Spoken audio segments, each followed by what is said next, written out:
Okey, Assalamualaikum. Okey, kita sambung sikit ya dengan tajuk 5.4 kadar pertukaran asing. Okey, kadar pertukaran asing ya, cuba lihat nota sebelum tu. Apa itu kadar pertukaran asing? Iaitu harga seunit mata wang asing dalam sebutan mata wang tempatan. Contohnya seunit mata wang asing apa? Dolar, $1. Berapa ringgit dalam sebutan Malaysia? Iaitu RM4. Ataupun seunit mata wang tempatan dalam sebutan mata wang asing. Contohnya apa? RM1 kita berapa nilainya dalam dolar? Dalam sebutan dolar nilainya RM ataupun RM1 sama dengan nilainya US dollar 0.25 ya. Okey, sekarang kita nak lihat ya permintaan terhadap mata wang asing. Apakah faktor-faktor yang mempengaruhi permintaan mata wang asing? Ada 7 faktor. Okey, yang pertama, kita meminta mata wang asing untuk membeli barang import. Ya, kalau beli barang daripada Jepun, so kena beli yen untuk bayar barang tersebut. Yang kedua, untuk melancong atau belajar atau perubatan. Mana-mana sama je, satu fakta. Ya. Okey, so kalau kita nak melancong ke negara tersebut, so kena belilah mata wang negara tersebut. Yang ketiga adalah pelaburan langsung asing. Pelaburan ada 2 jenis. Pelaburan langsung asing, pelaburan portfolio. Ya. Apa bezanya pelaburan langsung asing dengan pelaburan portfolio? Beza ya. Pelaburan langsung asing ni kita menghasilkan barang. Ya, ini kita menghasilkan barang. Maksudnya kita melabur ke luar negara, kita buka kilang dan hasilkan barang di negara tersebut. Ya, contohnya kita melabur di Singapura, kita buka ya satu kilang di Singapura dan kita menghasilkan barang. Itu pelaburan langsung asing. Pelaburan portfolio pula, ya, pelaburan dalam bentuk kita beli saham, bond ataupun aset-aset kewangan. Nah, ya. Contohnya, kita membeli saham dari negara Jepun, atau kita beli bond, atau kita membeli aset-aset kewangan ya daripada negara asing. Itu pelaburan portfolio. Ya, jadi kalau kita nak melabur ke negara asing, hasilkan barang, nak menghasilkan barang kena beli mata wang asing lah, sebab kita nak bina kilang di situ. Ya, kena bayar dengan duit mata wang asing. Nak guna buruh kena bayar dengan mata wang asing. Ya, sebab kita menghasilkan barang di negara asing. Begitu dengan pelaburan portfolio. Kita beli saham dari Jepun, so kena bayar dengan yen lah. Ya. Okey, itu sebabnya kita minta mata wang asing. Okey, yang keempat punca kenapa kita minta mata wang asing adalah untuk bayaran pindahan. Contohnya, kita hantar duit ke Indonesia, so kena beli rupiah lah. Okey, penggunaan perkhidmatan asing. Contohnya kapal, insurans, so kena bayar dengan mata wang asing. So kena beli. Ya, permintaan tu maksudnya beli. Ya, beli mata wang asing. Last sekali ialah spekulasi mata wang asing. Kalau kita tahu negara tu mata wangnya naik nilai, so kita beli mata wang tersebut. Ya, bila contohnya lah dolar naik nilai. Bila dolar naik nilai, maksudnya RM kita dah susut nilai. So bila dolar naik nilai, kita beli dolar, simpan dolar. Ya, dengan harapan dolar tu harganya naik lagi. Ya. Okey, ini ya 7 sebab kenapa orang Malaysia meminta mata wang asing. Okay, itu je. Nak tak faham tanya ya. Okay, sekarang kita nak lihat penentuan kadar pertukaran asing. Macam mana kadar pertukaran asing ditentukan? Macam mana kalau kita tentukan $1 sama dengan RM4? Kenapa boleh dapat RM4? Kenapa tak $1 RM3, $1 RM5? Ya. So kadar pertukaran asing ditentukan dengan 2 kaedah. Satu ialah kaedah sistem kadar boleh ubah. Satu lagi kaedah ialah sistem kadar pertukaran tetap. Okey, kita pergi sistem kadar pertukaran boleh ubah. Okey, ini adalah rajah ya, keluk permintaan dolar, penawaran dolar. Kadar pertukaran asing. So rajah ni adalah mata wang asing. Ini permintaan dolar, ini penawaran dolar. Paksi ini ialah ringgit Malaysia per seunit dolar. Ya, jangan terbalik RM ke atas, bahagi US dollar.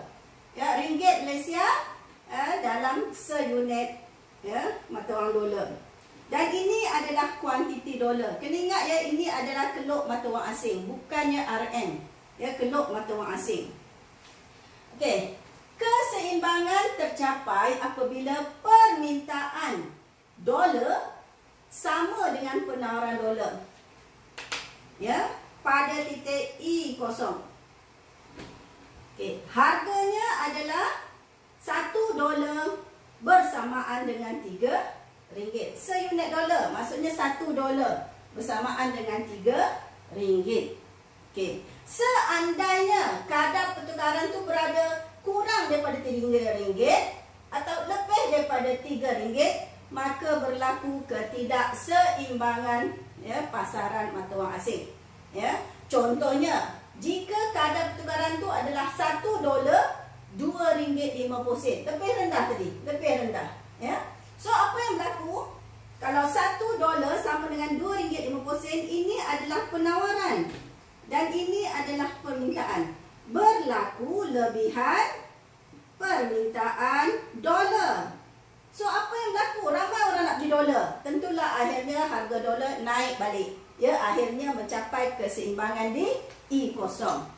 Begitu juga kalau ya kadar pertukaran asing meningkat melebihi RM3. Katakan di sini RM3.50. So, apa yang berlaku? Ini adalah permintaan dan ini adalah penawaran. Ya, pada $1 sama dengan RM3.50, ini permintaan dolar, ini penawaran dolar.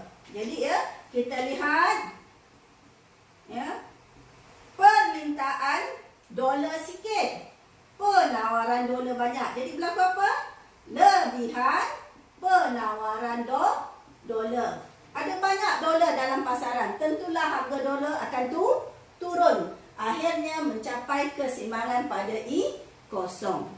Ya, jadi kadar pertukaran asing ini ditentukan oleh permintaan dan penawaran. Interaksi antara permintaan dolar dengan penawaran dolar. Kalau permintaan meningkat dan alih kanan, ya macam mana dengan kadar? Tentulah berubah. Kalau DD berubah, SS berubah, maka kadar pertukarannya juga berubah.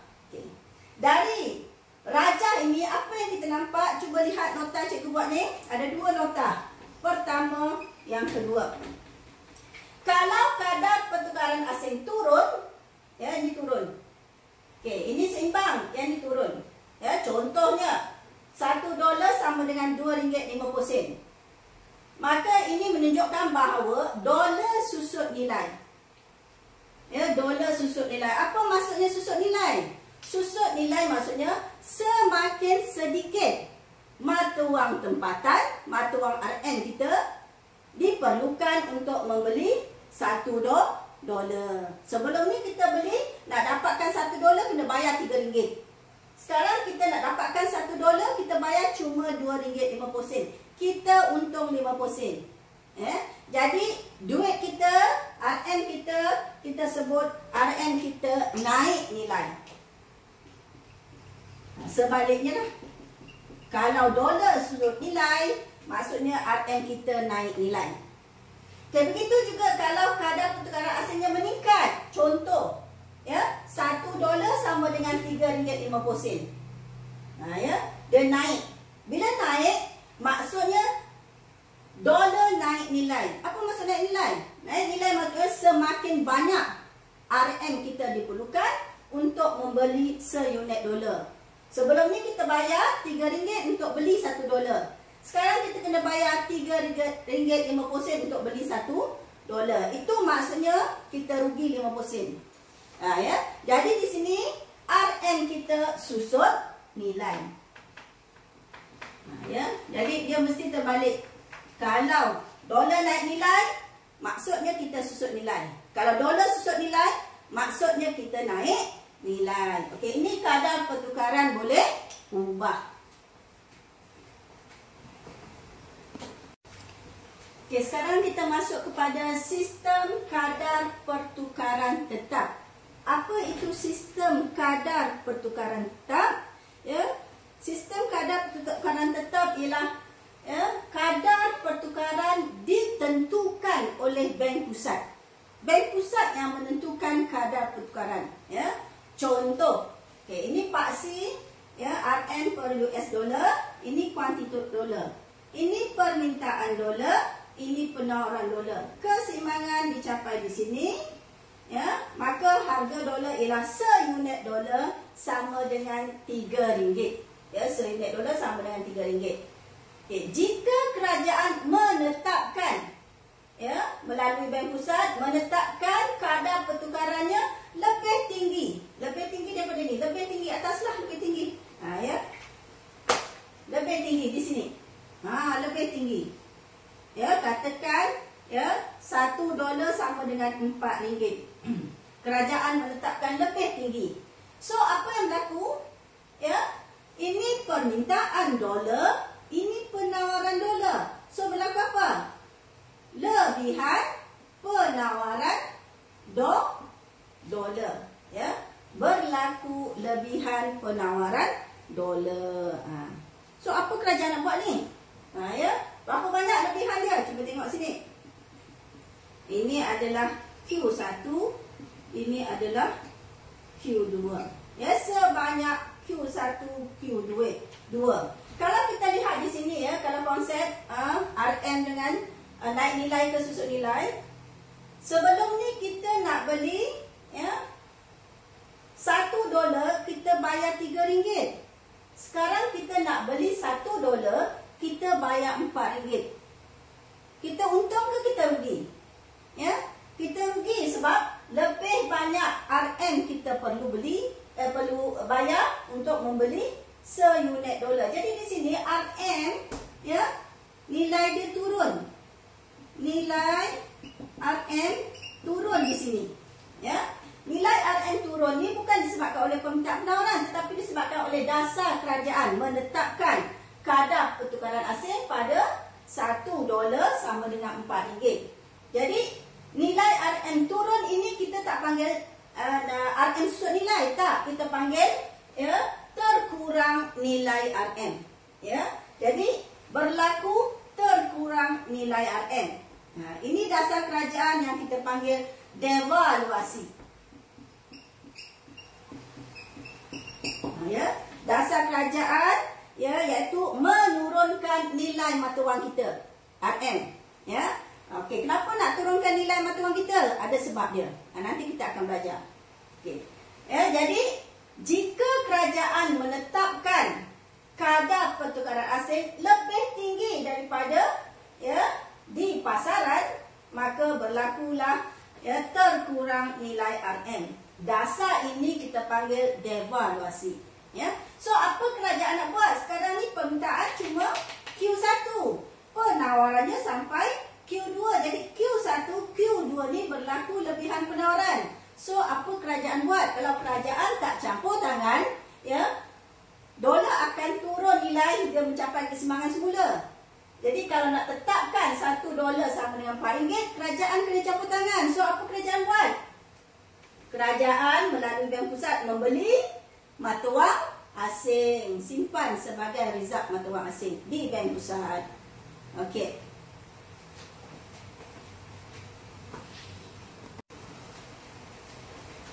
Okey, kita sambung.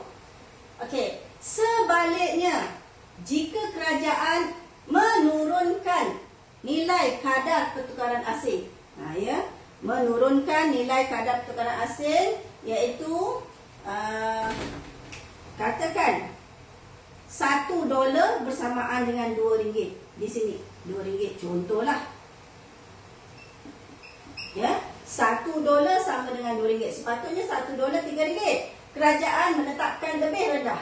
$1 sama dengan RM2. So apa kesannya? Sebelum ni kita nak beli $1 bayar RM3. Sekarang kita nak beli $1 kita bayar cuma RM2. Untung tak kita? Untung. So ini kita sebut RM. Nilai dia nak naik. Manakala dolar nilai dia turun. Nilai dolar turun. Kenapa? Dulu dengan $1 dia dapat RM3. sekarang ya mereka dengan $1 cuma dapat RM2. Ya, jadi dia rugi. Ya, nilai dia turun. Ya, kita tak sebut naik nilai susut nilai. Kita sebut apa? Berlaku terlebih nilai RM.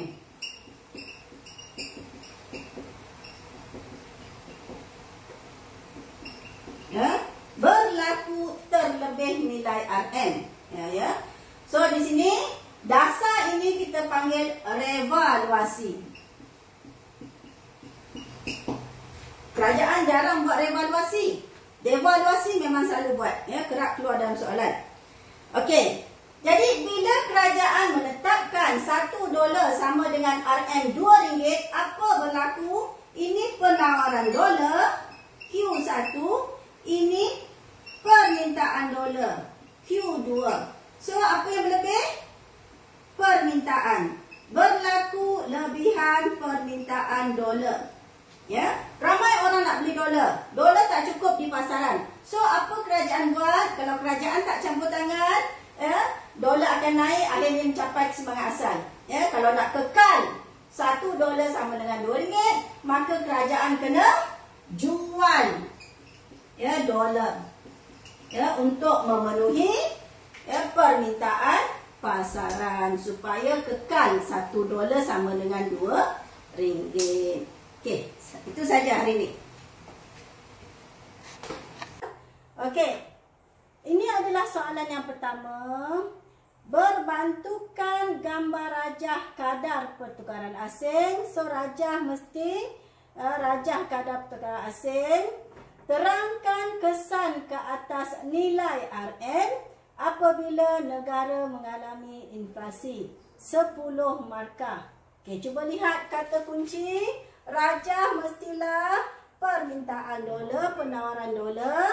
Okey, kesan ke atas nilai RM. Ya, nilai RM jika negara kita mengalami inflasi. Okey, ya. So rajah ni 2 markah. Manakala huraian ini asal 2 markah, proses 4 markah, keseimbangan akhir 2 markah. Ya. Okey, lihat macam mana nak jawab soalan ini. Yang pertama, rajah KPA. Okey, ini adalah permintaan dolar dan ini adalah penawaran dolar. Keseimbangan tercapai di E0. Kadarnya, katakanlah ya, ini RM per dolar. Kadarnya katakan RM3. Ya, ini adalah kuantiti dolar. Ya, kuantiti dolar. Okey. So, titik keseimbangan pada E0, kadar pertukarannya ialah $1 sama dengan RM3 dan kuantitinya adalah Q0. Okey, rajah asal ini adalah 1 markah. Okey, sekarang kita nak lihat kelok apa yang beralih. Ya, kelok apa yang beralih? Adakah DD atau SS? Apabila negara mengalami inflasi, ya, maka harga barang ekspor akan naik. Ya, so secara relatif barang import, ya, menjadi lebih murah. Ya, maka permintaan import akan meningkat. Apabila permintaan import meningkat, maka permintaan dolar juga meningkat atau mata wang asing meningkat. Ya, jadi apa yang kita nampak di sini, bila negara mengalami inflasi, saya tulis di sini lah ya. So harga ekspor naik, harga import, ya, turun. Ya, jadi import naik, maka permintaan dolar juga naik. Kalau permintaan dolar akan beralih ke kanan. Ya, D1. Keseimbangannya adalah di E1. Maka kadar pertukaran asing meningkat, ya, $1 bersamaan dengan RM4. So kuantiti keseimbangan mata wang asing, ya, naik ke Q1. Ya. Okey, sekarang kita nak buat, ya, nak buat apa kita panggil? Huraiannya. Ya, huraiannya. Asal, proses akhir. Ya. Okey, sekarang keseimbangan asal. D0 S0. Keseimbangan asal tercapai apabila keluk D0 sama dengan S0 pada I0, ya, dan kuantiti asal Q0. Okey, ini satu markah. Kadar pertukaran asing asal ialah, ya, $1 sama dengan RM3. Ya. So, syarat dengan data satu markah, kadar pertukaran asing asal satu markah. So, 2 markah, rajah 2 markah, dah 4 markah awak dapat. Sekarang kita nak mulakan dengan proses. Ya. Nak mulakan dengan proses, lihat soalan. Soalan kata negara mengalami inflasi. Apabila negara mengalami inflasi, ya, tadi saya dah terangkan kesannya harga ekspor, tulis lengkap, jangan tulis P, ya, akan naik. Maka, ya, harga import relatif lebih murah. Ya, kesannya import meningkat, maka permintaan mata wang asing atau permintaan dolar naik. Ya. So, 2 markah. Okay, di mana dapat 2 markah? Ya. Belum lagi, tak ada lagi. Keluk beralih dari D0 ke, ya, D1. Baru lengkap. Tadi tak habis lagi, ya. Okey. So, proses tadi dapat 2 markah. Di mana markahnya?